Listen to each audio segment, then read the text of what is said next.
Ginjalmu akan kupakai dengan baik. Sekarang, mari kita bercerai. Sambil melemparkan surat gugatan cerai, suamiku berkata padaku yang bekas operasinya bahkan belum sepenuhnya sembuh. Tak ada sedikit pun rasa bersalah di wajahnya. Melihat wajah dingin itu, aku jatuh terduduk di lantai dan menangis sejadi-jadinya.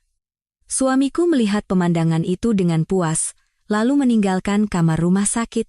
Namun, suamiku tidak tahu bahwa begitu pintu tertutup, aku tersenyum menyeringai, dan bahwa air mata itu adalah adegan pembuka dari sandiwara balas dendamku yang sempurna. Kisah hari ini dimulai. Sinar matahari sore yang masuk melalui jendela kamar rumah sakit menerangi tempat tidur Bimo dengan cahaya putih. Dewi Lestari, dengan sentuhan lembut, membasahi handuk di baskom berisi air hangat. Handuk yang telah diperas itu dengan lembut menyeka keringat yang membasahi dahi Bimo. "Haus. Beri aku minum," ucap Bimo dengan suara serak dan ketus. Tanpa berkata apa-apa, Dewi mengambil botol air dari meja di samping tempat tidur dan menuangkannya ke gelas. Ia memasukkan sedotan, dan dengan hati-hati mendekatkannya ke bibir Bimo. Bimo baru menyesap sekali sebelum mengerutkan keningnya dengan jijik. "Kenapa airnya hangat begini? Siapa yang mau minum? Cepat ambilkan air es, sekarang." Tanpa membantah, Dewi mengambil gelas itu dan berjalan menuju dispenser air di ujung koridor. Kebetulan, seorang perawat yang bertugas sedang mengganti kantong infus dan menyapa Dewi. "Ibu Dewi, datang lagi hari ini. Benar-benar istri yang sangat berbakti. Pak Bimo sangat beruntung ya." Dewi kembali dengan air dingin dan memaksakan senyum. "Ini kan suami saya, suster. Tentu saja ini kewajiban saya." "Tetap saja, Bu. Jarang sekali saya melihat pasangan yang setiap hari datang merawat setelah operasi transplantasi ginjal seperti ini." Perawat itu membereskan alat tensimeter dan memuji dengan tulus. "Pak Bimo sepertinya pahlawan di kehidupan sebelumnya, bisa mendapatkan istri seperti ibu." Dewi memberikan air dingin dengan es batu kepada Bimo. Bimo menenggaknya dengan rakus, lalu meletakkan gelas itu dengan kasar hingga berbunyi keras. Hati Dewi terasa sakit melihatnya, dan ia mencoba memegang tangan Bimo. Namun, Bimo menarik tangannya dengan kasar, seolah tersentuh serangga menjijikkan dan membalikkan badannya. "Suster, kapan dokter datang?" Bimo bertanya langsung pada perawat, mengabaikan keberadaan Dewi. "Oh, sebentar lagi jam visit dokter, Pak, mohon tunggu sebentar." Perawat itu pergi dengan ekspresi canggung melihat suasana dingin di antara mereka. Tak lama kemudian, seorang dokter masuk, memeriksa rekam medis Bimo dan kondisinya. Progres pasca operasinya sangat baik. Ginjal yang ditransplantasikan juga berfungsi dengan sempurna. Dokter itu menggantungkan stetoskop di lehernya dengan puas. "Kadar kreatinin yang Anda khawatirkan juga sudah kembali normal sepenuhnya." "Kalau begitu, kapan saya bisa pulang, Dok?" tanya Bimo tak sabar. "Dengan kondisi seperti ini, Anda bisa segera pulang." "Terima kasih banyak, dokter." Barulah Dewi bisa bernapas lega dan menundukkan kepala sebagai tanda terima kasih. Dokter itu menoleh ke Dewi dengan tatapan hangat. "Ibu Dewi juga sudah bekerja keras. Anda kan pendonornya. Bagaimana pemulihan Anda?" "Saya tidak apa-apa, Dok. Tetap saja, jangan memaksakan diri. Hidup dengan satu ginjal itu tidak mudah." Begitu dokter pergi, Bimo langsung bangkit seolah sudah menunggu saat itu. Ia membuka laci di samping tempat tidur dan mengeluarkan sebuah amplop coklat yang kaku. "Ini." Bimo melemparkan amplop itu ke atas tempat tidur tanpa ekspresi. Tangan Dewi gemetar saat mengambilnya, seolah sudah punya firasat. Matanya tak percaya dengan apa yang dilihatnya. Itu adalah surat perjanjian cerai. Ini apa?" Suara Dewi bergetar seperti anak domba. Bimo menatap keluar jendela dan berkata acuh tak acuh. "Tidak bisa lihat, tidak punya mata, tanda tangani saja. Kita sudah berakhir." "Kenapa? Kenapa tiba-tiba begini?" "Bukan tiba-tiba. Aku sudah memikirkannya sejak sebelum operasi." Suara Bimo sedingin es. Kemarahan mulai menjalari suara Dewi. "Jadi setelah menerima ginjalku dan tubuhmu membaik, bisa dibilang begitu. Ginjalmu akan kupakai dengan baik." Anggap saja itu sudah cukup sebagai ucapan terima kasih. Seketika, pemandangan 3 bulan lalu terlintas jelas di benak Dewi. Di kamar rumah sakit ini juga, Bimo yang sekarat karena gagal ginjal memegang tangan Dewi dengan putus asa. Matanya penuh dengan air mata panas. "Dewi, tolong selamatkan aku. Aku tidak mau mati seperti ini." Bimo membenamkan wajahnya di punggung tangan Dewi dan terisak seperti anak kecil. "Kata dokter, aku bisa hidup kalau mendapatkan 1 ginjalmu. Aku Yanji. Aku akan membalas budimu seumur hidup. Sungguh. Aku akan mengabdi padamu seumur hidupku, Dewi. Tolong selamatkan aku. Kita masih harus melihat putra kita tumbuh besar." Bimo menggesekkan tangan Dewi ke pipinya, memohon. "Bagaimana aku bisa membiarkan ayah dari anakku mati?" Dewi menyeka air matanya dan membuat keputusan, "Aku akan berikan ginjalku. Kamu harus hidup, Dewi. Benarkah? Kamu benar-benar akan memberikannya?" Bimo memeluk Dewi erat seolah akan meremukkannya. "Aku cinta kamu, Dewi. Sungguh, aku cinta kamu. Aku akan mempercayaimu seumur hidupku." Kembali ke kenyataan setelah kilas balik itu, surat cerai jatuh dari tangan Dewi yang lemas ke lantai. "Jadi, semua kata-katamu waktu itu, semuanya bohong?" "Bukan bohong, tapi lebih seperti akting karena aku ingin hidup. Saat itu aku harus begitu." Bimo menjawab tanpa rasa bersalah sedikit pun. Tepat pada saat itu, pintu kamar rumah sakit terbuka lebar. Ibu mertuanya masuk membawa keranjang buah besar dengan senyum cerah. Ia berpura-pura terkejut melihat surat yang tergeletak di lantai. Setelah memungutnya, ia menunjuk Bimo dan memarahinya. "Bimo, apa kamu sudah gila? Apa yang kamu lakukan ini? Bagaimana bisa kamu melakukan ini pada Dewi yang telah menyelamatkan nyawamu?" Ibu mertua menghela napas panjang dengan gerakan yang berlebihan. "Aduh, anak tidak tahu diuntung ini." Ibu mertua merangkul bahu Dewi dengan lembut. "Sayang, jangan terlalu sedih ya. Dia hanya sedang sensitif setelah operasi besar." Ia menepuk-nepuk punggung Dewi dengan lembut. "Kamu harus memahaminya dengan hati yang lapang. Dia akan segera sadar kembali." "Ibu." Dewi menatap ibu mertuanya. Seketika, tatapan mata ibu mertuanya berubah dingin sebelum kembali menjadi hangat. "Bimoku kan tidak seperti ini aslinya." "Iya, kan?" kata ibu mertua sambil melirik tajam ke arah Bimo. "Tapi tetap saja, kamu tidak boleh begini pada Dewi. Dia adalah penolongmu." Bimo memalingkan wajahnya dengan kesal. "Sudahlah, Bu, ini semua sudah diputuskan." "Apa maksudmu diputuskan? Kalau bukan karena Dewi, kamu sudah tidak ada di dunia ini sekarang," teriak ibu mertua dengan marah. Namun, di tengah sandiwara yang sempurna itu, Dewi melihat kebenaran yang busuk. Tangan ibu mertuanya yang merangkul bahunya tanpa sadar mengencang. "Sayang, untuk hari ini pulanglah dulu. Biar aku yang menasihati." Bimo dengan keras. Dewi berdiri dengan lemas seperti boneka marionet. Bekas luka operasi di pinggangnya terasa nyeri, seperti rasa sakit dari pengkhianatan. Ia mengambil tasnya dan berjalan menuju pintu. "Dewi," panggil ibu mertua lagi dengan tergesa-gesa. "Jangan terlalu sedih. Semuanya akan baik-baik saja." Sambil memegang gagang pintu, Dewi perlahan berbalik dan bertanya, "Ibu juga sudah tahu semuanya sejak awal, kan?" "Apa?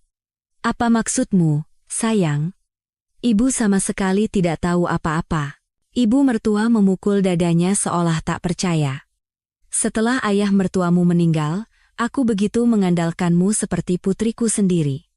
Bagaimana bisa kamu berkata seperti itu?" Akting ibu mertuanya sempurna tanpa celah. Namun, Dewi tidak akan tertipu lagi oleh sandiwara mereka. Dewi meninggalkan kamar rumah sakit tanpa menoleh lagi. Berjalan di koridor yang sepi, air mata panas mengalir deras dari matanya. Harga dari ginjalnya yang berharga seperti nyawanya sendiri ternyata hanya selembar surat cerai. Sulit dipercaya.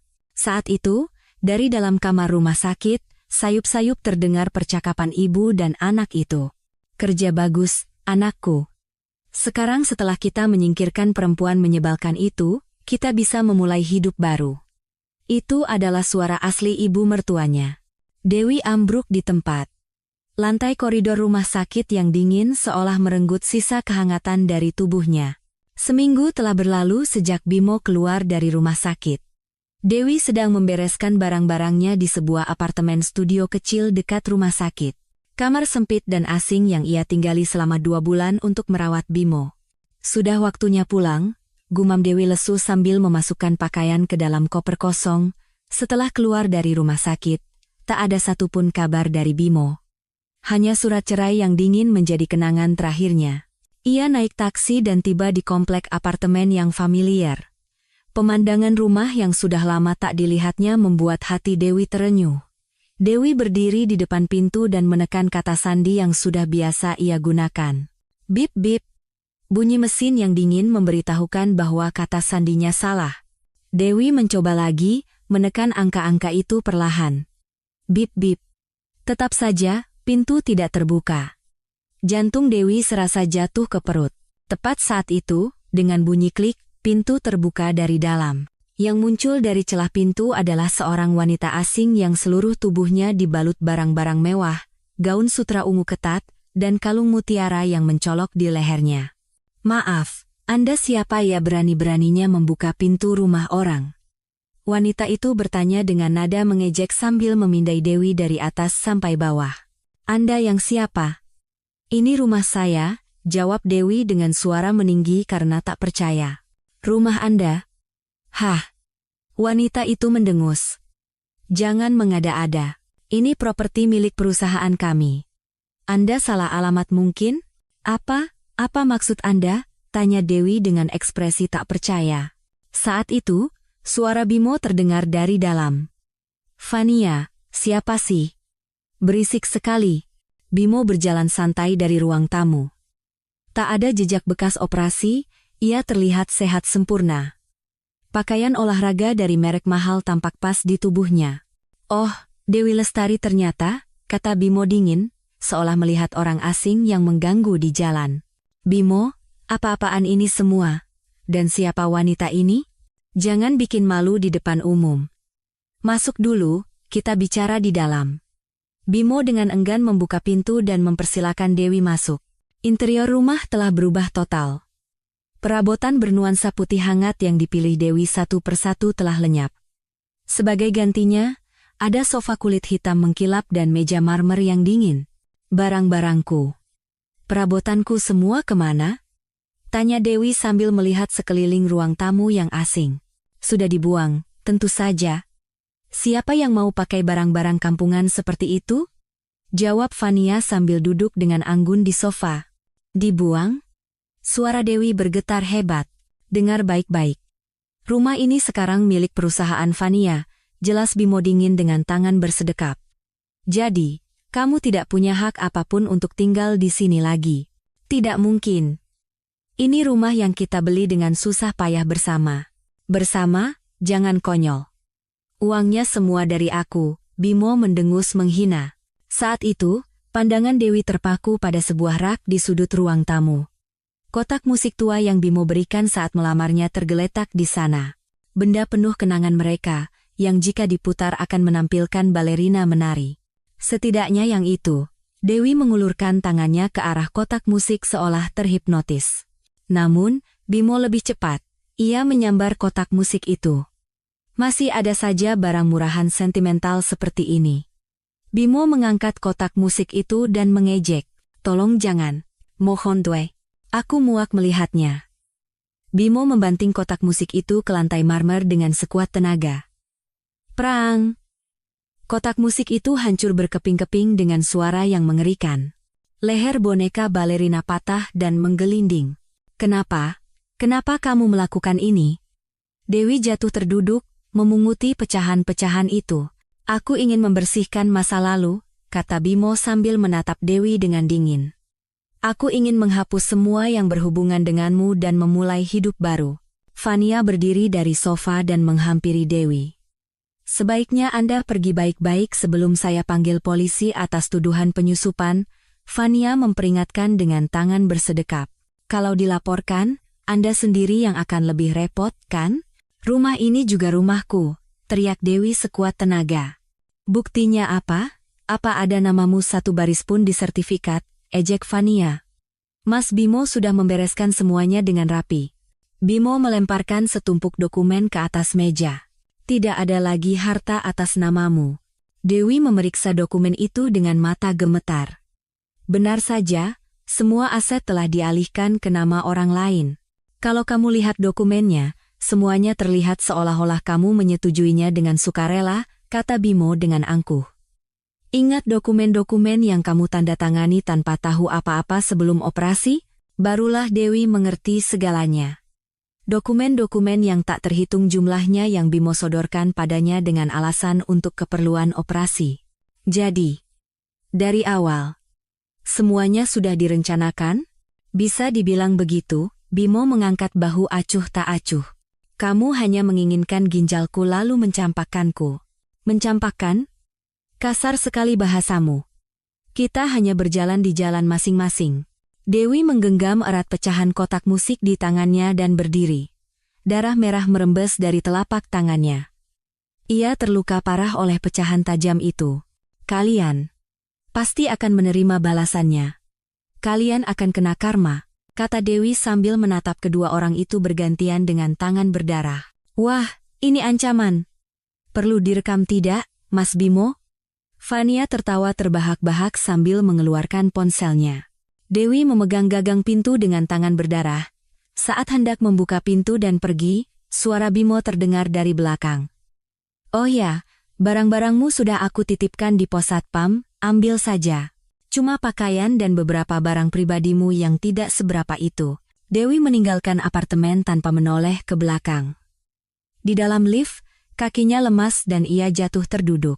Setibanya di pos satpam, seorang petugas keamanan memberinya 2 kotak berdebu dengan tatapan iba. Aduh, Bu, pertengkaran suami istri itu biasa. Yang sabar ya, Bu, kata satpam itu mencoba menghibur. Terima kasih, Pak. Dewi membawa kotak-kotak itu keluar dari komplek apartemen, angin malam yang dingin menusuk pipinya yang terluka. Ia memberhentikan taksi dan menuju rumah temannya, Rina, yang baru saja bercerai. Di luar jendela mobil, lampu-lampu jalan yang familiar tampak kabur, karena air mata. Di sofa ruang tamu rumah Rina, Dewi duduk seperti orang linglung. Matanya yang kosong menatap ke suatu tempat di layar televisi yang menyala, tetapi ia tidak melihat apa-apa. Sudah 3 hari Dewi hampir tidak bergerak dari sofa dengan posisi yang sama. Dewi, ayolah makan sedikit, ya? Rina membawa semangkuk bubur ayam hangat dan meletakkannya di depan Dewi. Tidak nafsu makan. Aku tidak mau makan. Dewi menggelengkan kepala dengan lemah. Setidaknya 1 suap. Kalau begini terus kamu bisa sakit. Bagaimana kalau kamu pingsan? Rina memaksa sendok ke tangan Dewi. Dewi, karena tidak enak dengan temannya, menyuap sesendok bubur lalu meletakkannya kembali. Rina, rasanya lebih baik aku mati saja. Hei, Dewi Lestari. Sadar. Jangan bicara yang tidak-tidak. Rina memegang bahu Dewi dan mengguncangnya dengan keras. Kenapa kamu harus mati karena manusia sampah seperti itu? Siapa yang mau mati? Aku yang bodoh. Aku yang paling bodoh di dunia. Bagaimana bisa manusia seperti itu? Aku sudah memberikan sebagian tubuhku. Aku memberikan ginjalku. Bagaimana bisa dia melakukan ini padaku? Air mata kembali mengalir dari mata Dewi yang kering. Rina menghela napas panjang dan memeluk Dewi yang menangis. Dewi, aku kenal seorang pengacara yang membantuku saat bercerai. Rina memulai dengan hati-hati. Dia sangat hebat dan baik. Bagaimana kalau kita coba menemuinya? Tidak ada gunanya. Tidak ada apapun atas namaku. Pria itu sudah mengambil semuanya. Setidaknya kita coba. Siapa tahu ada jalan keluar. Rina, karena frustrasi, mengeluarkan ponselnya dan mencari nomor. Aku hubungi dia sekarang juga. Tunggu sebentar. Setelah selesai menelepon, Rina berkata pada Dewi, beliau bisa bertemu besok sore. Kita harus pergi, tidak ada alasan. Keesokan sorenya, Dewi dan Rina tiba di sebuah kantor hukum. Kantor itu berkesan tenang dan rapi. Seorang pengacara muda mempersilakan mereka ke ruang rapat. Selamat sore. Saya Aditya Nugraha, kata pengacara itu sambil memberikan kartu namanya dengan sopan. Silakan duduk. Saya Dewi Lestari, sapa Dewi dengan suara lirih. Saya sudah mendengar garis besar ceritanya dari Mbak Rina. Bisa Anda ceritakan lebih detail? Dewi, seolah sedang melakukan pengakuan dosa, menceritakan semuanya. Tentang penyakit gagal ginjal suaminya dan donasi ginjalnya, surat cerai yang tiba-tiba ia terima setelah keluar dari rumah sakit, hingga perampasan aset yang terencana dengan matang. Aditya Nugraha mendengarkan dengan saksama dan mencatat setiap detail cerita Dewi. Apakah Anda punya salinan dokumen-dokumen yang Anda tanda tangani bersama suami Anda? Tidak ada. Mas Bimo membawa semuanya, saya tidak punya satu pun. Kapan tepatnya pengalihan aset itu terjadi? Tepat sebelum operasi. Dia menipu saya dengan mengatakan itu dokumen untuk keperluan operasi. Setelah mendengar semuanya, pengacara itu menggelengkan kepala dengan prihatin. Jujur saja, ini akan menjadi pertarungan yang sangat sulit. Satu kalimat dari pengacara itu membuat jantung Dewi serasa berhenti berdetak. Fakta perselingkuhannya bisa dibuktikan, tetapi asetnya sudah dialihkan secara legal dan sempurna, bahkan dengan persetujuan Anda. Jadi tidak ada cara lain? Tanya Dewi dengan suara putus asa. Kita bisa mengajukan gugatan secara hukum. Tetapi kemungkinan menangnya sangat tipis. Meskipun saya sudah memberikan ginjal saya, organ yang sama berharganya dengan nyawa saya, sayangnya, donasi organ dianggap sebagai tindakan sukarela yang murni. Jelas pengacara itu tentang realitas hukum yang dingin. Karena tidak bisa dianggap sebagai transaksi yang mengharapkan imbalan, sulit untuk menuntut kompensasi secara hukum. Dewi bersandar di kursi, lemas. Jadi, pria itu sudah merencanakan semua ini dari awal. Rina yang berada di sebelahnya tidak bisa menahan amarah. Benar-benar iblis, sudah merencanakan untuk menusuk dari belakang. Setelah keluar dari kantor hukum, Dewi dan Rina berjalan tanpa kata. Saat itu, dari sebuah layar besar di toko elektronik, berita mengalir dengan suara keras. Kisah pengusaha sukses, Bapak Bimo Prakoso, yang berhasil bangkit kembali setelah mengalahkan penyakit dengan semangat pantang menyerah. Wajah Bimo yang sehat dan percaya diri memenuhi layar. Bimo tersenyum ke arah kamera. Pada kesempatan ini, saya ingin mengucapkan terima kasih yang tulus kepada pendonor anonim yang telah menyelamatkan saya. Saya akan selalu mengingat pengorbanan mulianya dan akan hidup untuk mengabdi pada masyarakat.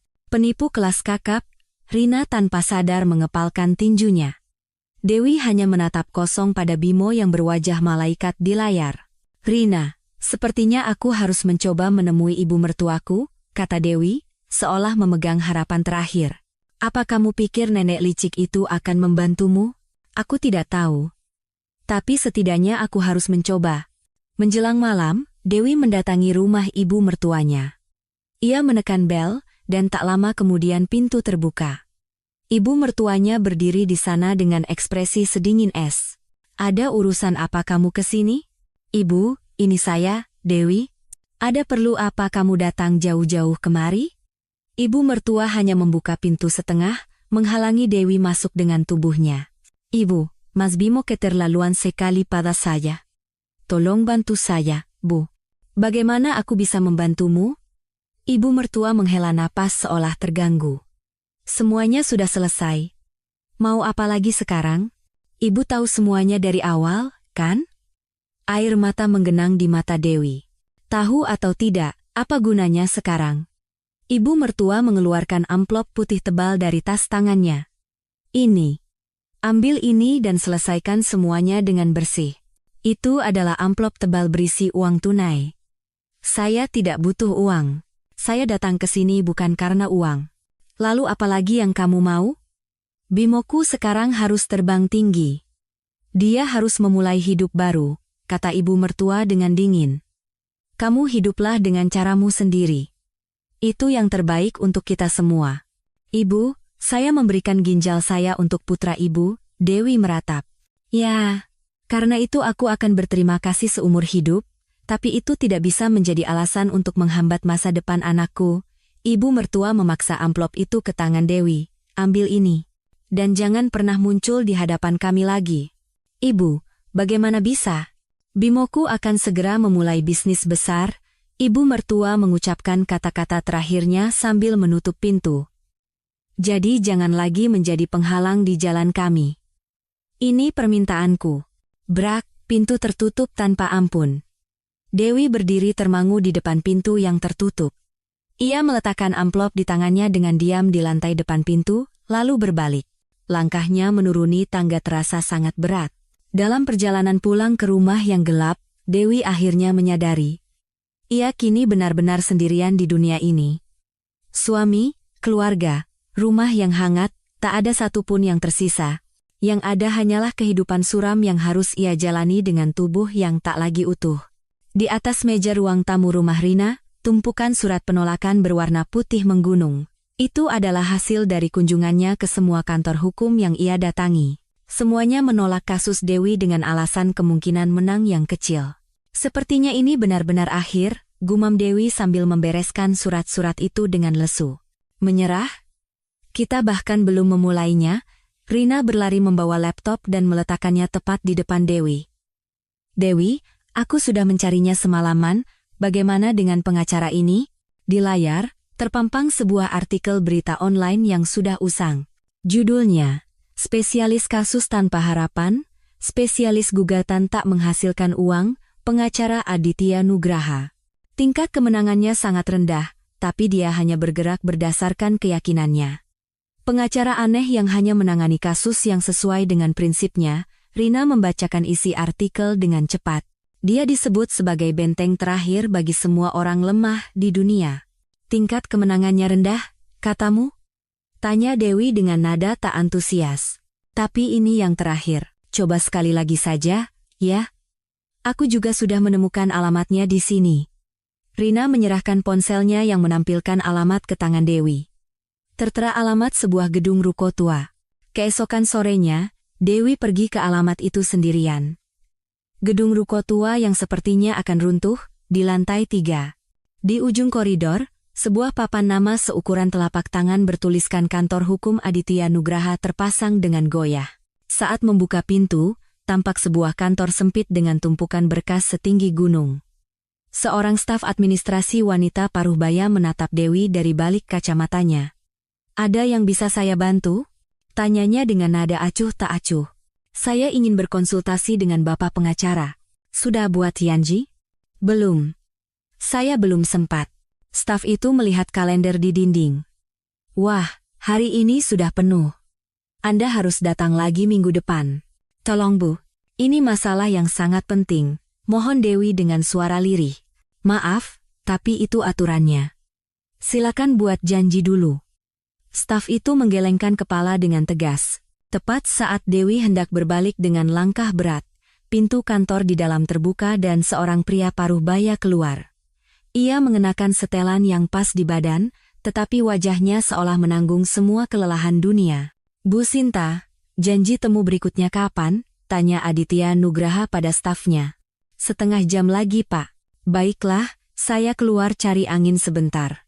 Aditya mengambil mantel tuanya.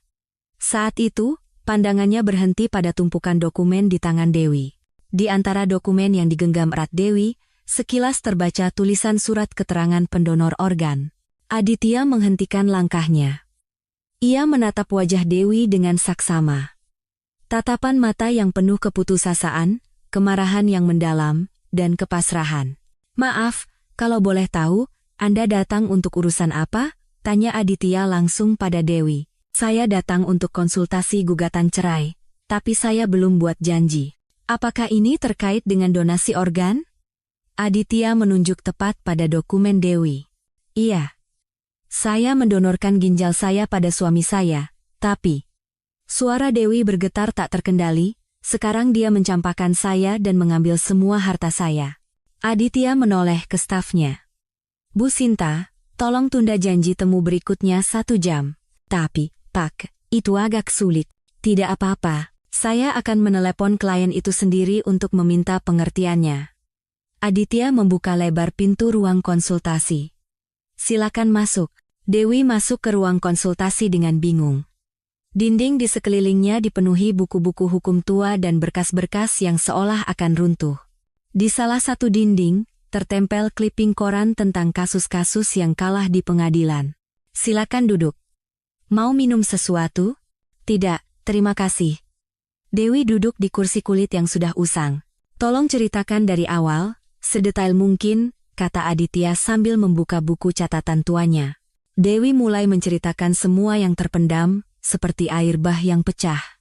Tentang masa-masa Bimo sakit dan janji-janjinya yang putus asa, hingga pengkhianatan kejam yang datang begitu operasi selesai.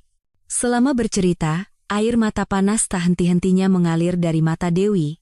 Anda bilang ada beberapa dokumen yang Anda tanda tangani bersama suami Anda sebelum operasi? Tanya Aditya tajam. Iya, katanya itu dokumen terkait operasi, dan ada juga yang katanya untuk investasi. Bodohnya saya percaya begitu saja. Dan dokumen-dokumen itu ternyata adalah surat pengalihan aset. Saya sangat bodoh. Isak Dewi menyalahkan diri sendiri. Bukan. Orang yang memanfaatkan kepercayaan Anda itulah yang iblis. Aditya meletakkan pulpen yang dipegangnya. Siapa nama suami Anda? Bimo Prakoso. Dan perusahaan yang menerima pengalihan aset? Perusahaan atas nama wanita bernama Fania, tapi detailnya saya tidak tahu. Aditya tampak berpikir keras. Apakah Anda ingat sesuatu yang Bimo katakan tentang investasi sebelum operasi? Dewi menyeka air matanya dan berusaha keras mengingat. Kalau tidak salah, dia bilang itu investasi di teknologi bio baru. Investasi bio? Iya. Saat dia mengajak saya menandatangani dokumen-dokumen itu, tiba-tiba, sesuatu melintas di benak Dewi seperti kilat. Ah, saya ingat sebagian nama perusahaannya. Apa itu? IR. Benar. Namanya IR Bio. Mendengar itu, mata Aditya yang tampak lelah bersinar dingin. IR Bio. Inisial dari nama wanita itu, Fania. Benar, Pak. I dari Fania. Aditya dengan cepat membuka laptopnya dan mencari sesuatu. Ketemu. IR Bio Investama. Informasi sebuah perusahaan kecil muncul di layar. Tanggal pendiriannya tepat 2 bulan sebelum Anda operasi. Aditya memutar layar monitor ke arah Dewi. Ini jelas penipuan. Perusahaan fiktif yang dibuat sejak awal untuk menipu Anda. Jadi saya bisa menang? Tanya Dewi dengan mata penuh harapan. Ini tidak akan menjadi pertarungan yang mudah. Tapi bukan berarti tidak mungkin. Aditya membereskan berkas-berkas yang berantakan. Kemungkinan besar Bimo juga mendaftarkan asuransi jiwa. Asuransi jiwa? Penal. Untuk berjaga-jaga jika operasi gagal, dia pasti berniat mengambil uang pertanggungan yang besar juga. Aditya berdiri dari kursinya. Kasus ini akan saya tangani. Ini bukan sekadar gugatan cerai biasa. Ini adalah kejahatan keji yang menghancurkan hidup seseorang. Air mata kembali mengalir dari mata Dewi. Namun kali ini, bukan air mata putus asa, melainkan air mata harapan. Di kantor Aditya yang usang, Dewi merasa untuk pertama kalinya menemukan seseorang yang berpihak padanya, dan ia menangis sejadi-jadinya. Semua kesedihan dan kemarahan yang selama ini ia tekan, meledak seperti bendungan yang jebol. Aditya diam-diam memberikan segelas air. Tenanglah. Pertarungan yang sebenarnya baru akan dimulai. Dewi meminum air itu dengan tangan gemetar, berusaha menenangkan diri. Bapak benar-benar akan membantu saya? Sekali saya tangani, saya akan bersama Anda sampai akhir, apapun itu. Aditya memutar layar laptopnya ke arah Dewi. Berdasarkan cerita Anda, saya mencoba melacak aliran dana perusahaan IR Bio ini. Di layar, tertera riwayat transaksi yang rumit dan memusingkan. Tepat sebelum operasi, sejumlah besar dana langsung pindah ke perusahaan ini. Itu uang hasil penjualan rumah kami, kata Dewi setelah melihat jumlah yang tertera di layar. Lebih dari 5 miliar rupiah, dipindahkan hanya dalam 1 hari.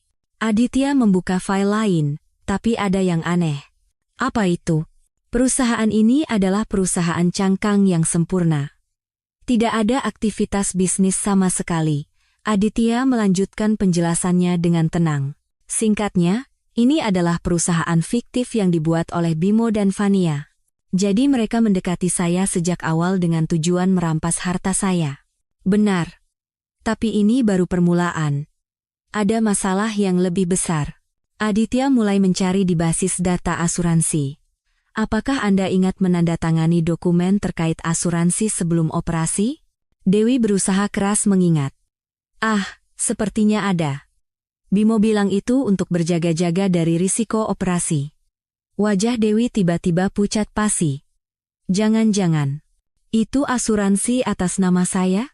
Saat Aditya memeriksa basis data perusahaan asuransi, ekspresinya menegang dingin. Asuransi kematian dengan uang pertanggungan 10 miliar rupiah. Apa? Dewi melompat dari kursinya.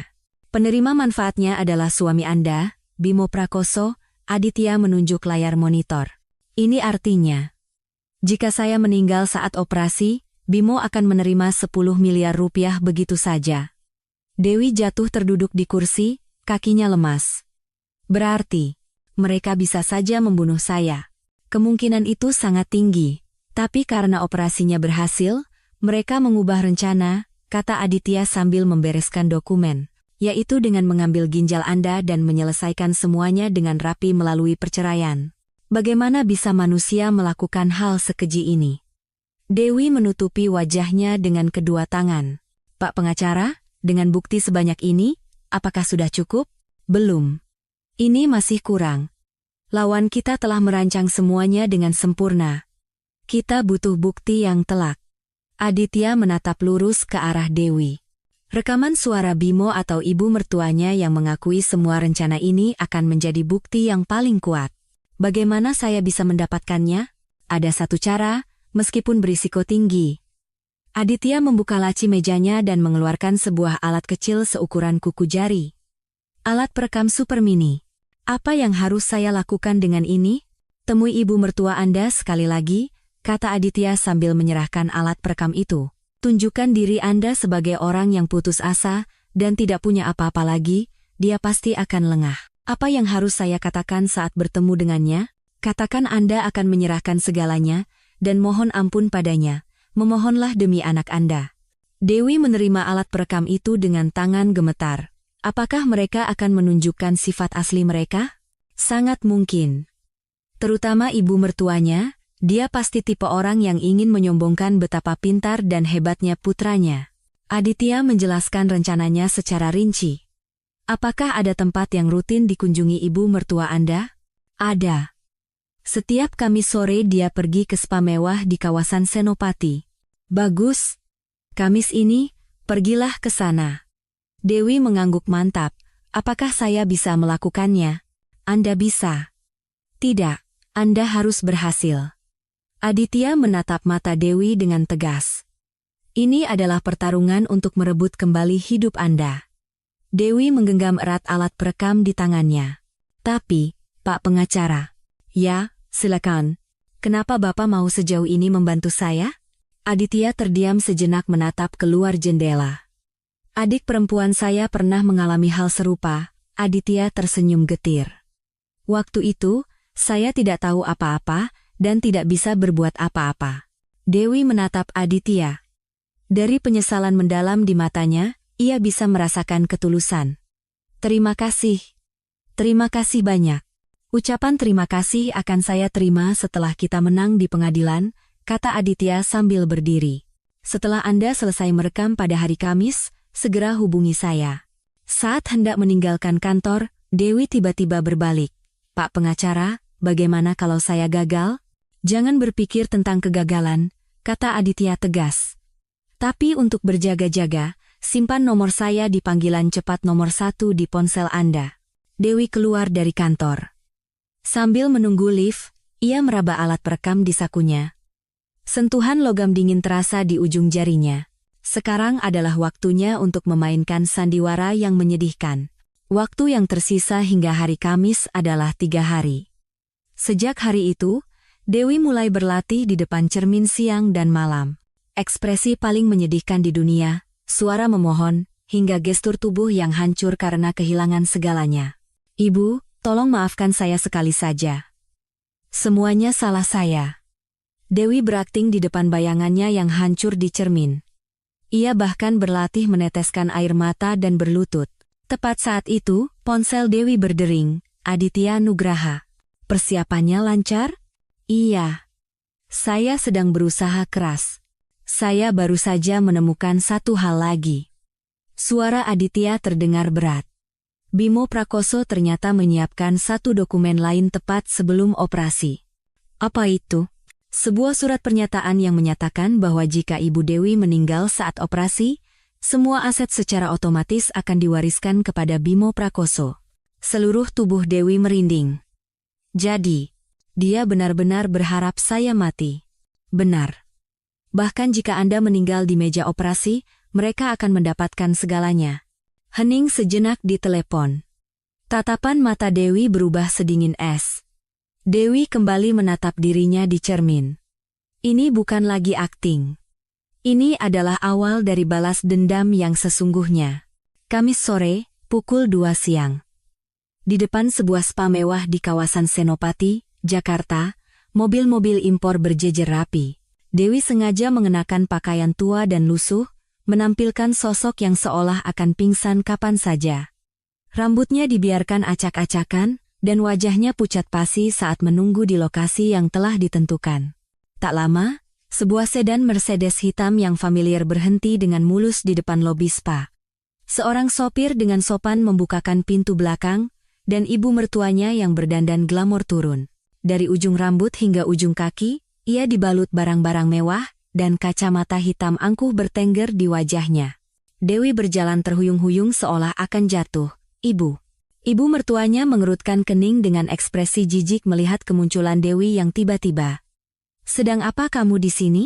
"Ibu, saya sudah menunggu ibu dari pagi," kata Dewi dengan suara yang seolah akan menangis. "Kamu gila. Jangan berbuat seperti ini di sini." Memalukan dilihat orang, ibu mertua melihat sekeliling dengan gugup. Wanita-wanita kaya yang keluar masuk spa mulai berbisik-bisik sambil melirik mereka. Tolong dengarkan saya sebentar saja." Dewi memegang lengan ibu mertuanya dengan putus asa. "Lepaskan tanganmu. Dilihat orang." Ibu mertua menepis tangan Dewi dengan kasar. Tepat pada saat itu, Dewi langsung berlutut di tempat. "Ibu, tolong, saya mohon."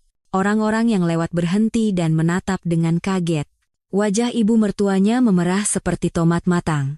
"Kamu, cepat bangun. Sekarang juga." Ibu mertua menarik lengan Dewi dengan panik. "Ikut aku. Kita bicara di tempat lain, jangan di sini." Ibu mertua menyeret Dewi seperti barang ke tangga darurat gedung. Begitu masuk ke ruang tangga beton yang dingin dan sepi, ibu mertua mendorong Dewi hingga jatuh. "Apa-apaan ini? Kamu benar-benar sudah gila ya?" teriak ibu mertua dengan suara penuh amarah. "Ibu, saya benar-benar minta maaf." Dewi menangis terseduh-seduh sambil terduduk di lantai. "Semuanya salah saya. Semua salah saya. Sekarang baru bilang salah? Saya telah berbuat dosa yang tak terampuni pada Mas Bimo." Dewi melanjutkan sambil terisak. "Saya memang istri yang tidak berguna. Wajar jika Mas Bimo meninggalkan saya." Ekspresi tajam ibu mertuanya sedikit melunak. "Akhirnya kamu sadar diri juga." "Iya, Bu. Saya tidak pantas berada di sisi Mas Bimo." Dewi menangis pilu. Tolong beri saya satu kesempatan lagi." Dewi bersujud di kaki ibu mertuanya. "Saya akan menjadi istri yang baik untuk Mas Bimo. Mulai sekarang saya akan melakukan apa saja seperti anjing atau kerbau." "Sudah terlambat. Bimoku sudah sangat bahagia dengan Fania," kata ibu mertua dengan dingin. "Ibu, saya rasanya mau mati." Dewi meratap sambil memukul-mukul lantai. "Saya tidak bisa hidup tanpa Mas Bimo. Tolong selamatkan saya." "Berisik. Apa gunanya sekarang?" Ibu mertua mengeluarkan amplop putih yang familiar dari tasnya. "Ini. Ambil dan jangan pernah muncul lagi di hadapan kami." Itu adalah amplop tebal berisi uang. "Ibu tahu semuanya dari awal, kan?" tanya Dewi dengan suara gemetar. "Apanya?" "Bahwa Mas Bimo akan mencampakkan saya setelah operasi selesai." Ibu mertua tertawa mengejek. "Hal yang sudah jelas kenapa ditanyakan? Dia kan anak yang kulahirkan. Ibu mertua melemparkan amplop uang itu ke depan wajah Dewi. Dasar anak tidak berguna. Ambil ini dan enyahlah. Dewi memungut amplop yang jatuh di lantai sambil terisak. Tolong jangan muncul lagi di hadapan kami. Baik di depan Bimo maupun aku. Mengerti? Ibu mertua memperingatkan untuk terakhir kalinya. Iya. Iya, saya janji. Dewi menangis sambil bersujud di lantai. Rasakan. Ibu mertua tertawa kecil dan menuruni tangga. Dewi terus melanjutkan akting menangisnya di tempat itu sampai suara langkah kaki ibu mertuanya benar-benar hilang. Beberapa saat kemudian, Dewi perlahan mengangkat kepalanya. Air mata yang mengalir di kedua matanya berhenti seolah kebohongan. Ia mengeluarkan alat perekam mini dari sakunya dan memastikan lampu merahnya menyala. Dewi dengan hati-hati menuruni tangga dan masuk ke lobi spa. Ibu mertuanya sedang duduk di sofa lobi, berbicara dengan seseorang di telepon. Dewi cepat-cepat bersembunyi di balik pilar besar. Ibu mertuanya, dengan suara angkuh, melanjutkan teleponnya dengan seorang teman sambil masuk ke ruang ganti pribadi spa. Dewi mengikutinya tanpa suara. Pintu ruang ganti tertutup, tetapi suara gembira ibu mertuanya terdengar jelas sampai ke koridor. Sayang, ini aku. Baru saja aku melihat tontonan yang lucu sekali. Dewi, dengan ekspresi dingin, menempelkan tubuhnya ke dinding di samping pintu ruang ganti, dan mengangkat alat perekamnya tinggi-tinggi. Si Dewi itu datang, berlutut dan memohon-mohon, menyedihkan sekali kelihatannya.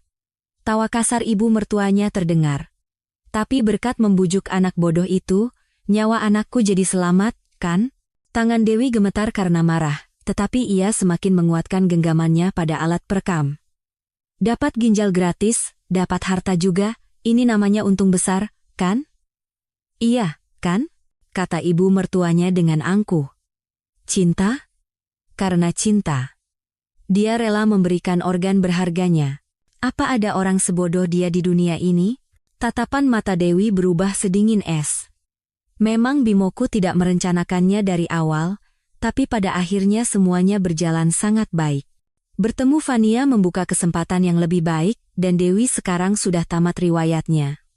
Aku lempar amplop uang, dia menangis terharu berterima kasih, hahaha. Tawa mengejek ibu mertuanya menggema hingga keluar ruang ganti.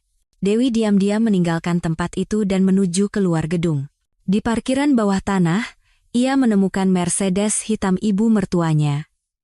Sopirnya sedang tertidur pulas di dalam mobil. Sekitar 10 menit kemudian, ibu mertuanya muncul dengan wajah segar setelah dipijat dan masuk ke mobil. Begitu mobil berjalan, ibu mertuanya kembali menelepon seseorang. Jendela mobil sedikit terbuka, Dewi, bersembunyi di balik pilar parkiran, sekali lagi mengangkat alat perekamnya. Bimo, ini ibu. Urusan si Dewi itu sudah ibu bereskan dengan rapi. Suara ibu mertuanya penuh percaya diri. Dia sudah menyerah total, jadi jangan khawatir. Sekarang siapkan saja pernikahanmu dengan Fania. Mobil itu benar-benar keluar dari parkiran. Dewi menekan tombol berhenti merekam. Tanda bahwa file telah tersimpan dengan aman muncul.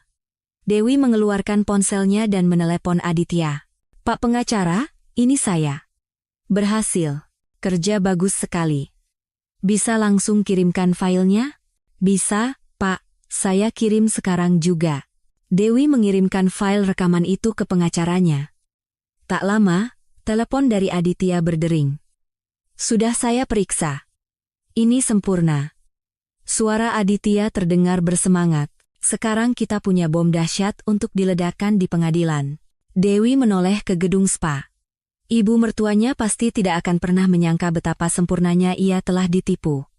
Berjalan di jalanan, Dewi untuk pertama kalinya tersenyum sungguhan. Itu bukan senyuman akting, melainkan senyuman yang meramalkan kemenangan yang mendebarkan. Waktu menuju persidangan berjalan tanpa henti. Di kantor Aditya yang penuh tumpukan berkas, Dewi sedang memeriksa dokumen bersama pengacaranya. Sidang pertama ditetapkan pada hari Selasa minggu depan. Aditya menunjukkan surat pemberitahuan dari pengadilan kepada Dewi. Sebelum itu, kita harus mendeklarasikan perang terlebih dahulu kepada mereka. Kita kirim somasi. Somasi? Apa itu? Kita secara resmi memberitahu Bimo dan wanita itu bahwa kita mengetahui semua kejahatan mereka. Aditya langsung menyusun draft somasi. Perampasan aset yang terencana, percobaan penipuan menggunakan asuransi jiwa bernilai besar, hingga tindakan perselingkuhan yang keji. Semua tuduhan ditulis dengan detail dan tajam. Apakah tidak apa-apa kita memberitahukan semua kartu kita seperti ini? Tanya Dewi dengan khawatir. Untuk menangkap ular, kita harus memancingnya keluar dari sarangnya. Somasi ini akan menjadi tongkat yang mengusik ular itu, kata Aditya sambil memasukkan surat itu ke dalam amplop tercatat. Ketika mereka tahu rencana sempurna mereka terbongkar, mereka akan panik dan pasti akan membuat kesalahan. Beberapa hari kemudian, di apartemen mewah tempat Bimo dan Fania tinggal. Keduanya sedang bersantai minum anggur di ruang tamu, proyek bio kali ini juga lancar. Sebentar lagi kita akan untung besar, kata Bimo puas sambil melihat tabletnya. Saat itu, bel pintu berbunyi keras. Seorang kurir pos menyerahkan sepucuk surat tercatat dan pergi. Apa ini? Sepertinya dari pengadilan. Bimo membuka amplop itu dengan acuh tak acuh. Wajahnya langsung menegang saat membaca isi somasi di dalamnya. Ini. Bagaimana ini bisa terjadi? Bagaimana mereka bisa tahu? Ada apa sih? Heboh sekali. Fania merebut surat itu dari tangan Bimo dan membacanya. Apa? YRBio. Mereka tahu kalau itu perusahaan cangkang? Tangan Fania gemetar seperti daun. Siapa? Siapa yang membantu perempuan sialan itu? Bimo berteriak dan mengangkat telepon. Bu. Bu. Gawat. Suara santai ibu mertuanya terdengar. Jangan heboh begitu, ada apa? Dewi. Perempuan itu menyewa pengacara. Semua perbuatan kita terbongkar. Apa? Omong kosong macam apa itu? Bimo menjelaskan situasinya dengan panik. Cepat cari pengacara kita, berapapun biayanya, tidak masalah, teriak ibu mertua dengan panik. Bukankah keluarga Fania punya firma hukum langganan? Hubungi mereka. Fania mengambil telepon dan dengan tangan gemetar menelepon seseorang. Pa, ini Fania. Ada urusan yang sangat mendesak. Keesokan harinya, Bimo dan Fania mendatangi sebuah firma hukum terbesar di Indonesia. Seorang pengacara yang merupakan pimpinan firma hukum itu menyambut mereka.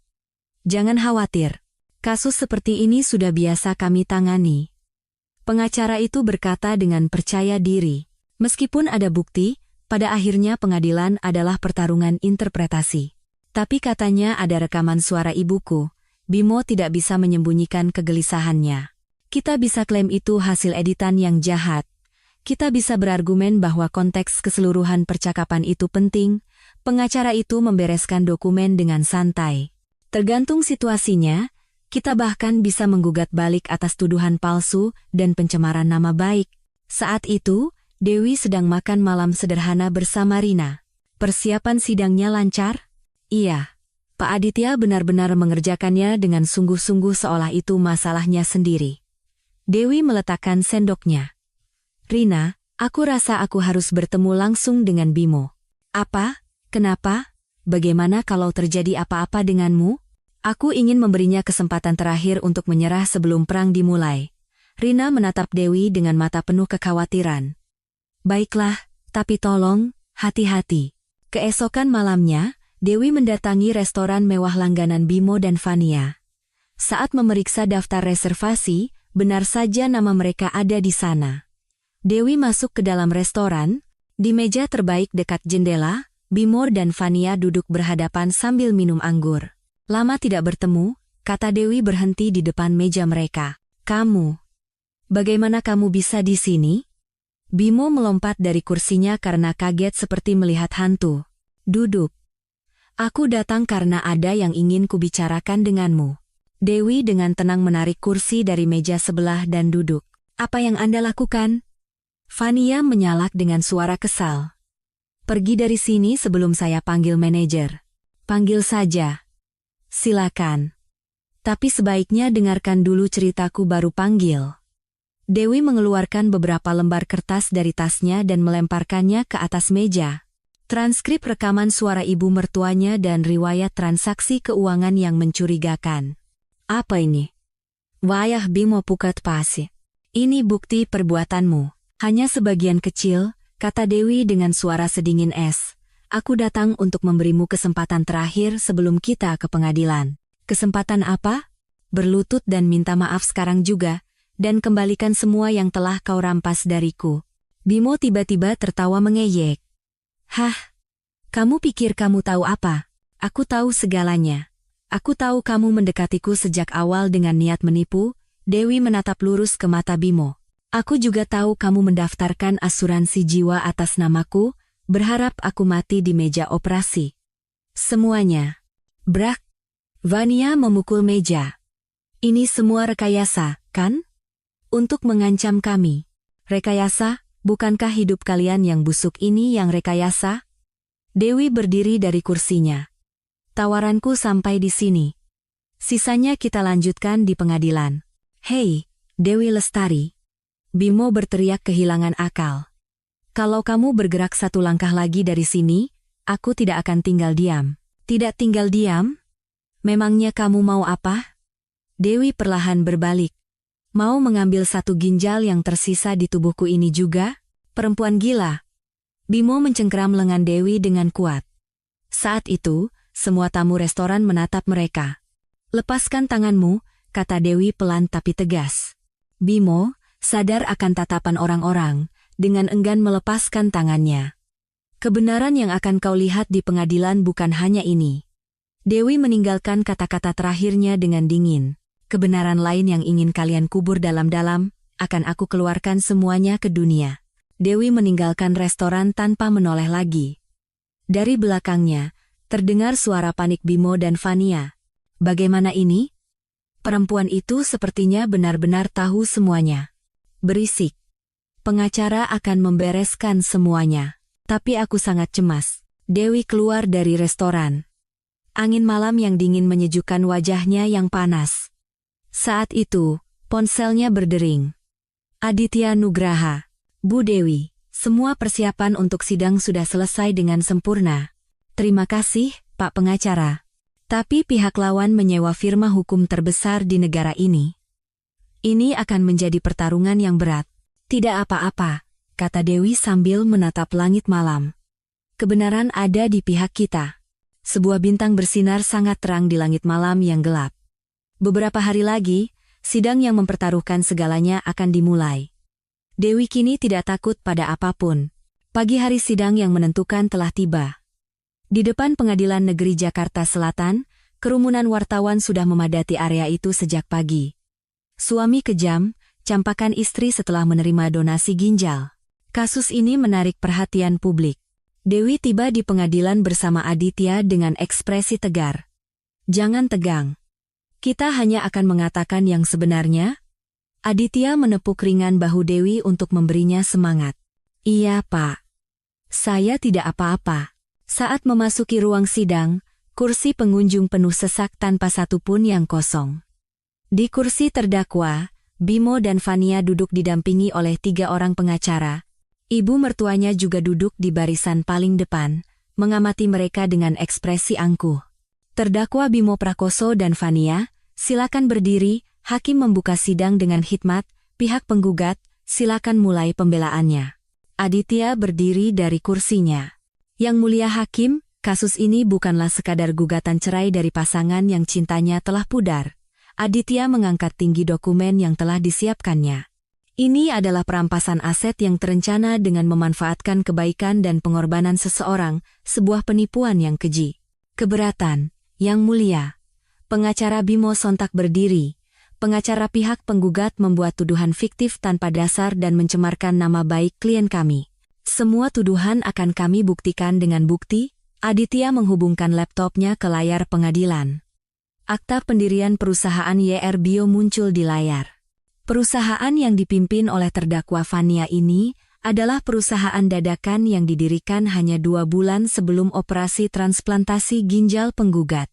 Aditya melanjutkan penjelasannya. Dan tepat sebelum operasi penggugat, seluruh aset penggugat senilai 5,3 miliar rupiah dialihkan ke perusahaan fiktif ini. Itu adalah investasi yang sah dan disetujui oleh kedua belah pihak, bantah pengacara Bimo dengan percaya diri. Penggugat juga telah menandatangani semua dokumen dan menyetujuinya. Menyetujuinya? Aditya menunjukkan dokumen lain. Saat itu, penggugat berada dalam situasi di mana ia memutuskan untuk mendonorkan ginjalnya demi menyelamatkan suaminya yang sekarat. Desahan pelan terdengar dari kursi pengunjung. Dalam situasi yang begitu mendesak, apakah Anda pikir penilaian yang normal dan persetujuan yang tulus mungkin terjadi? Itu hanya spekulasi emosional. Lalu bagaimana Anda menjelaskan ini? Aditya menampilkan bukti berikutnya, polis asuransi jiwa. Asuransi jiwa dengan uang pertanggungan 10 miliar rupiah, dan penerima manfaatnya adalah terdakwa Bimo Prakoso. Apakah ini juga persiapan yang wajar? Wajah Bimo langsung menegang. Operasi selalu memiliki risiko.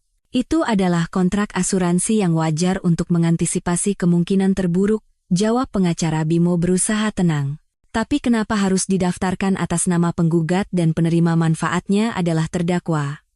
Bukankah itu berarti jika penggugat meninggal di meja operasi, terdakwa akan menerima uang pertanggungan yang besar? Hakim menatap Bimo dengan dingin. Terdakwa, coba jelaskan sendiri. Bimo berdiri dari kursinya. Sungguh. Itu hanya untuk berjaga-jaga. Tidak ada niat buruk sama sekali. Berjaga-jaga, cecar Aditya dengan tajam. Maksud Anda, tidak ada niat buruk dalam pikiran untuk menerima uang besar jika istri Anda meninggal? Keberatan. Pengacara penggugat mencoba menjebak terdakwa seolah-olah dia penjahat. Hakim mengangkat tangan untuk menenangkan keributan. Pihak penggugat, apakah ada saksi yang akan dihadirkan? Ada, Yang Mulia. Kami menghadirkan pegawai bank yang menangani transfer dana saat itu sebagai saksi. Seorang pegawai bank dengan pakaian rapi masuk ke kursi saksi. Saksi, apakah Anda ingat kejadian pada tanggal 15 Oktober tahun lalu, sekitar pukul 3 sore? Ya, saya ingat dengan jelas. Siapa yang datang ke bank pada hari itu? Terdakwa Bimo Prakoso dan terdakwa Fania datang bersama. Mendengar itu, wajah Fania tampak terkejut. Apa yang mereka berdua lakukan? Mereka menarik sejumlah besar uang tunai dan meminta sebagian ditransfer ke rekening di luar negeri. Berapa jumlahnya? Total 5,3 miliar rupiah.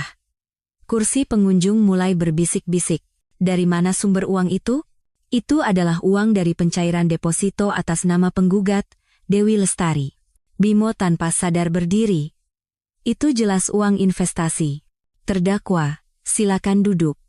Sekali lagi mengganggu jalannya persidangan, Anda akan saya keluarkan, hakim memperingatkan dengan tegas. Aditya melanjutkan pertanyaannya. Saksi, apakah pemilik rekening, Ibu Dewi Lestari, juga ada di sana saat itu? Tidak.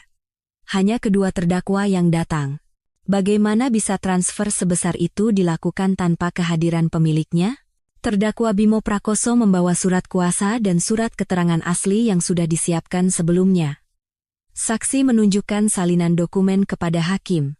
Namun, sesuai peraturan internal kami merasa tanda tangan di surat kuasa itu berbeda dari biasanya dan perlu konfirmasi.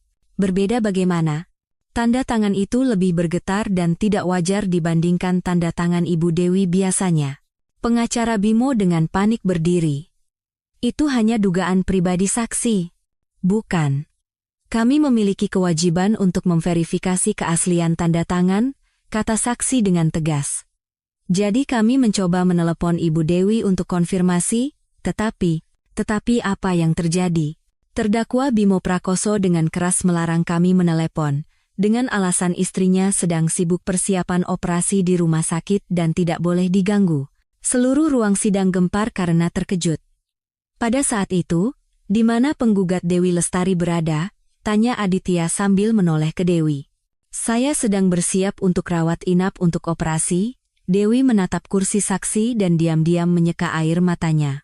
Tepat sehari sebelum operasi besar untuk mendonorkan ginjal kepada suami saya. Ya, benar. Wajah Bimo memerah padam. Yang Mulia Hakim, teriak pengacara Bimo dengan panik, kami meminta skorsing sebentar. Sidang diskors selama 10 menit. Hakim mengetuk palu. Selama skorsing, di koridor pengadilan terdengar suara Bimo dan Fania bertengkar hebat. Kamu gila? Kenapa tidak bilang kalau pegawai bank itu akan jadi saksi? Aku juga tidak menyangka dia akan datang. Sekarang bagaimana? Masalahnya sudah jadi begini. Pengacara Bimo mencoba melerai mereka. Ini belum berakhir. Tolong. Tenanglah. Sidang kembali dibuka dan hakim mengumumkan, sidang dilanjutkan. Aditya berdiri. Yang mulia hakim, kami memiliki satu bukti terakhir yang sangat menentukan. Apa itu? Rekaman suara ibu dari terdakwa Bimo Prakoso, Ibu Ratih. Ibu mertua yang duduk di kursi pengunjung terkesiap kaget dan berdiri. Itu ilegal. Merekam suara orang tanpa izin. Tidak, Yang Mulia. Ini adalah bukti yang sah karena direkam langsung oleh penggugat Dewi Lestari, yang merupakan pihak dalam percakapan itu. Aditya memutar file rekaman. Bimoku kan pintar sekali. Berhasil membujuk anak bodoh sepertimu, dapat ginjal gratis, dan semua hartamu sekarang jadi milik kami. Suara ibu mertuanya yang kasar dan kejam terdengar jelas di seluruh ruang sidang. Hal yang sudah jelas kenapa ditanyakan? Dia kan anak yang kulahirkan. Setelah semuanya terbongkar, ibu mertuanya berteriak histeris dan jatuh pingsan ke belakang. Ibu! Bimo melompat dari kursi terdakwa dan berlari ke arah ibunya yang pingsan. Tolong panggil ambulans, cepat. Ruang sidang menjadi kacau balau. Hakim mengetuk palu sekuat tenaga. Tenang. Sidang hari ini ditunda sampai di sini. Sidang berikutnya akan digelar Selasa depan, pukul 10 pagi. Dewi keluar dari ruang sidang yang kacau bersama Aditya. Para wartawan mengerumuni mereka seperti lebah, melontarkan pertanyaan. Bagaimana perasaan Anda tentang sidang hari ini? Kebenaran tidak bisa ditutupi oleh apapun. Pada akhirnya semua akan terungkap, jawab Aditya sambil melindungi Dewi. Dewi berjalan lurus ke depan tanpa mengucapkan sepatah kata pun. Benteng pertahanan mereka yang angkuh hari ini telah retak untuk pertama kalinya. Namun, pertarungan sesungguhnya belum berakhir. Sidang kedua pun tiba. Semalaman, internet dipenuhi berita dengan judul seperti pria tak tahu malu pengkhianat istri pendonor ginjal, kebenaran keji terungkap. Di depan pengadilan, kerumunan wartawan dan YouTuber jauh lebih banyak dari sebelumnya, nyaris tak ada celah untuk berjalan. Bimo turun dari mobil, wajahnya ditutupi kacamata hitam. Hanya dalam seminggu sejak sidang terakhir, wajahnya menjadi tirus, dan lingkaran hitam di bawah matanya menjuntai hingga ke dagu. Pak Bimo, adakah yang ingin Anda sampaikan kepada publik? Para wartawan menyodorkan mikrofon. Semua ini hanya salah paham. Kebenaran akan terungkap di pengadilan, jawab Bimo dengan suara gemetar, berusaha terlihat tenang. Di dalam ruang sidang, kursi pengunjung sudah penuh sesak, bahkan ada yang berdiri. Ibu mertuanya yang pingsan di sidang sebelumnya sudah keluar dari rumah sakit, tetapi tidak berani muncul lagi. Sidang dilanjutkan. Hakim mengumumkan dengan hikmat. Aditya berdiri. Yang Mulia Hakim, hari ini kami akan menyajikan bukti medis yang menunjukkan bahwa tubuh terdakwa sendiri yang membuktikan kejahatannya. Aditya mengangkat sebuah dokumen tebal. Ini adalah surat keterangan ahli mengenai obat imunosupresan yang saat ini dikonsumsi oleh terdakwa Bimo Prakoso. Apa hubungannya dengan kasus ini? Tanya pengacara Bimo dengan gugup. Mohon perhatikan efek samping fatal dari obat ini. Data medis muncul di layar pengadilan. Obat ini, jika dikombinasikan dengan stres ekstrem, dapat memicu reaksi penolakan akut pada organ yang ditransplantasikan, yang dapat menyebabkan nekrosis atau kematian organ.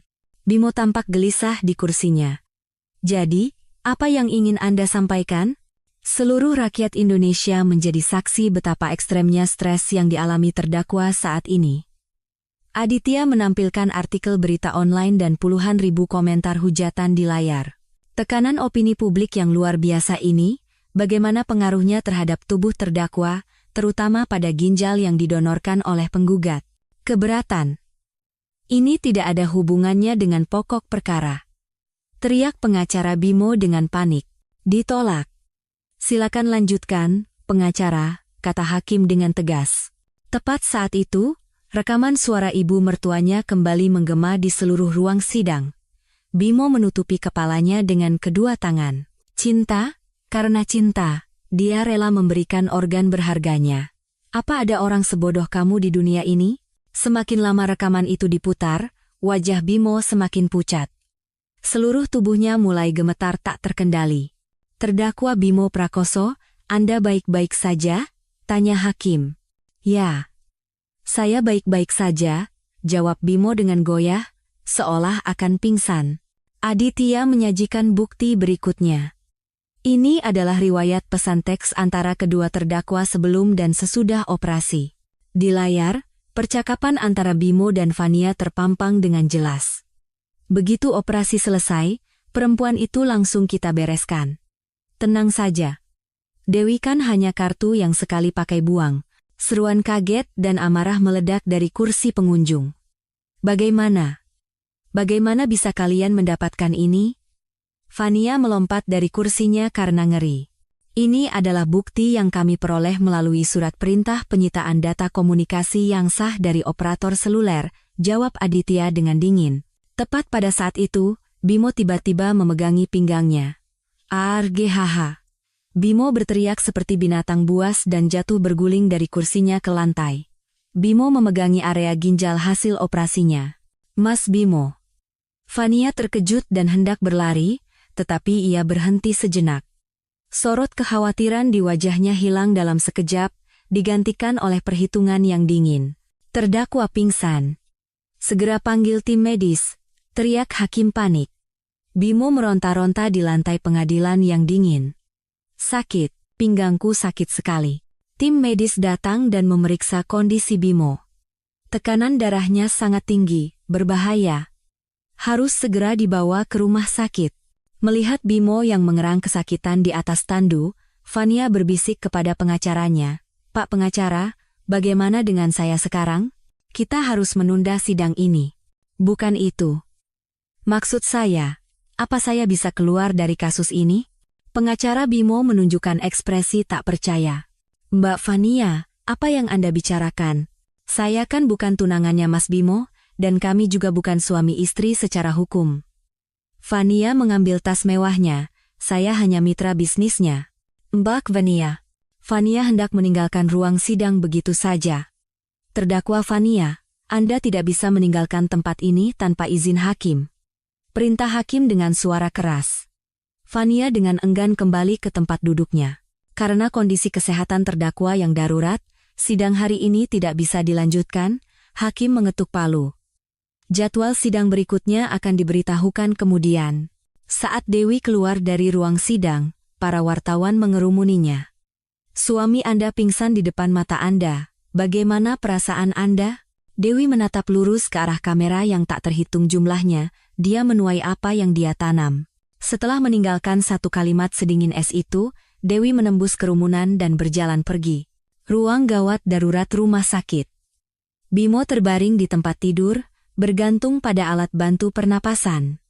Dokter melihat rekam medisnya dan menggelengkan kepala.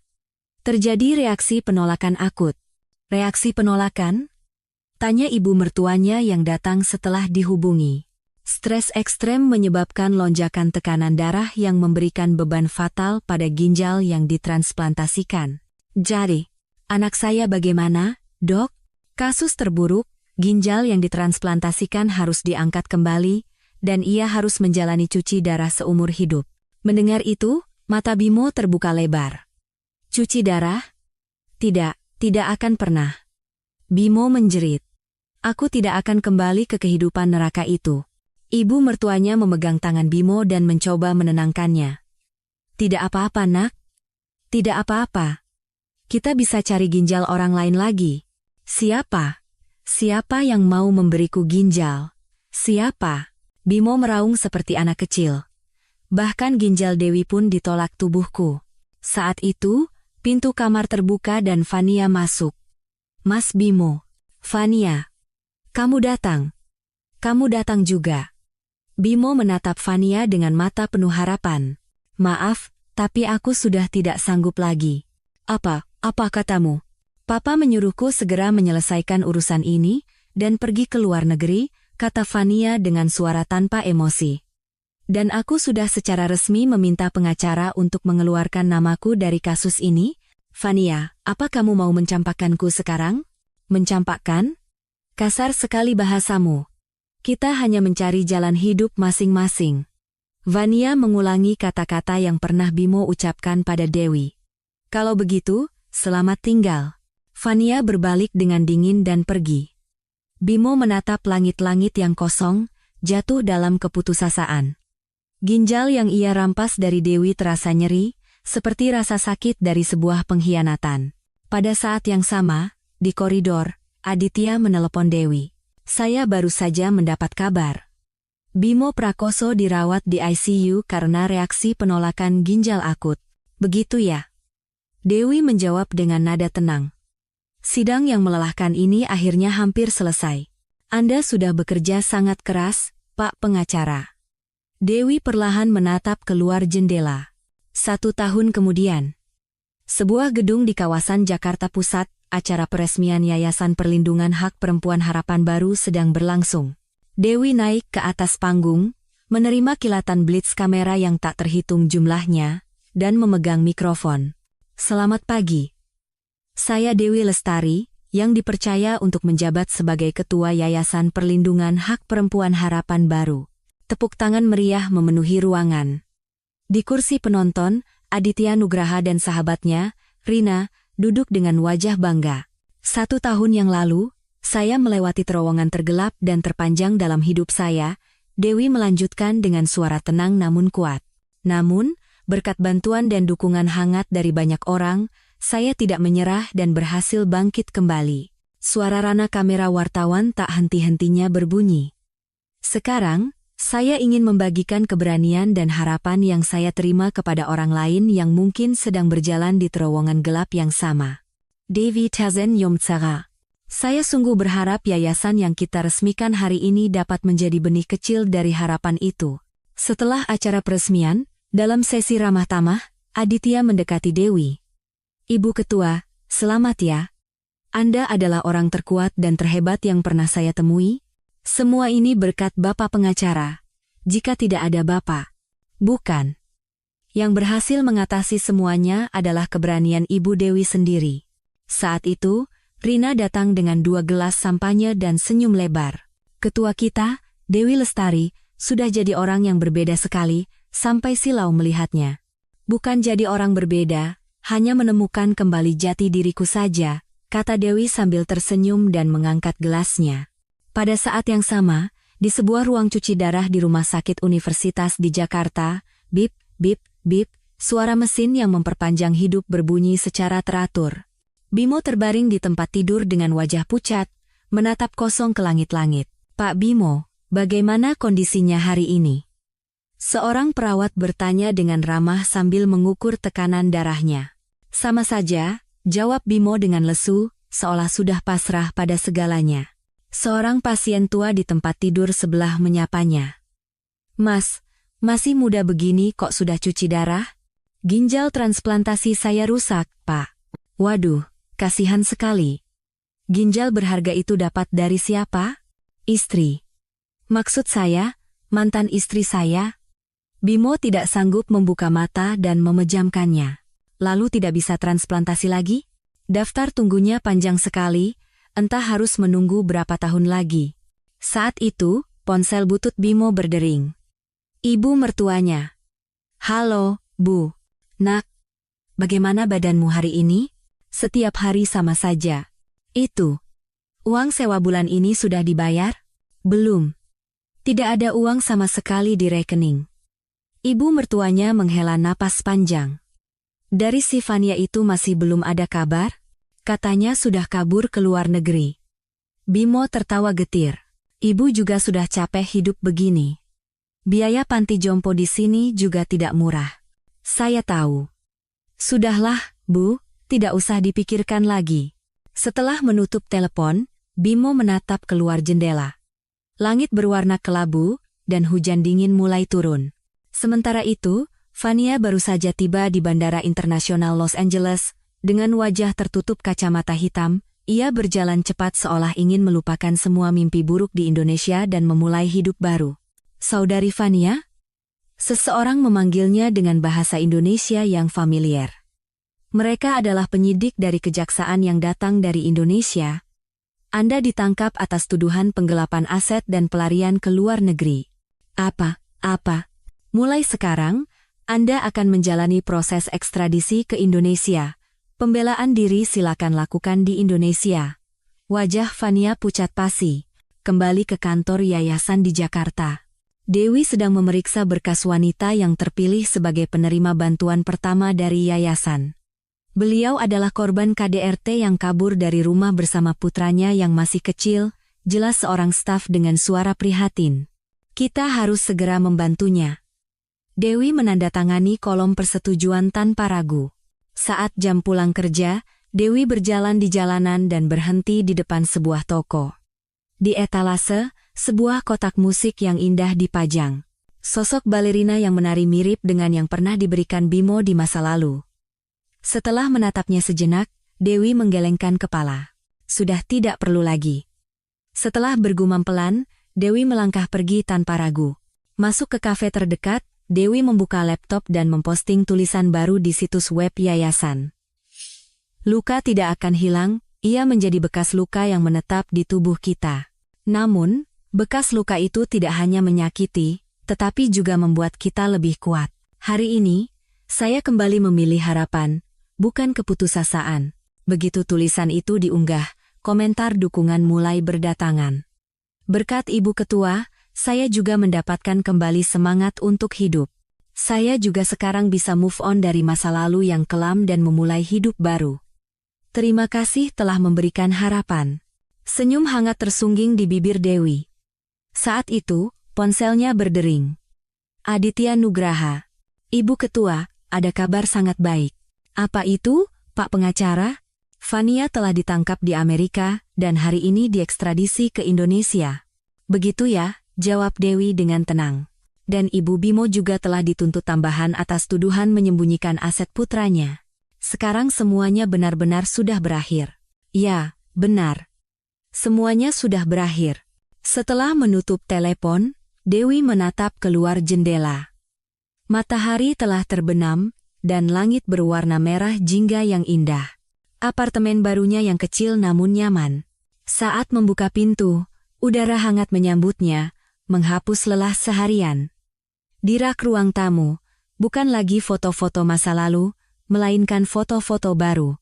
Foto saat peresmian yayasan dengan senyum lebar, foto bersama Aditya Nugraha, dan foto bersama sahabatnya Rina dengan gaya jenaka. Semua wajah dalam foto itu tersenyum bahagia. Dewi duduk di sofa dan membuka buku hariannya. Hari ini, balas dendamku yang pahit telah berakhir. Namun, hidupku yang sesungguhnya baru saja dimulai. Bahkan dengan satu ginjal, aku bisa cukup bahagia. Tidak, aku akan menjadi orang yang paling bahagia di dunia. Setelah meletakkan pulpen, Dewi menatap keluar jendela.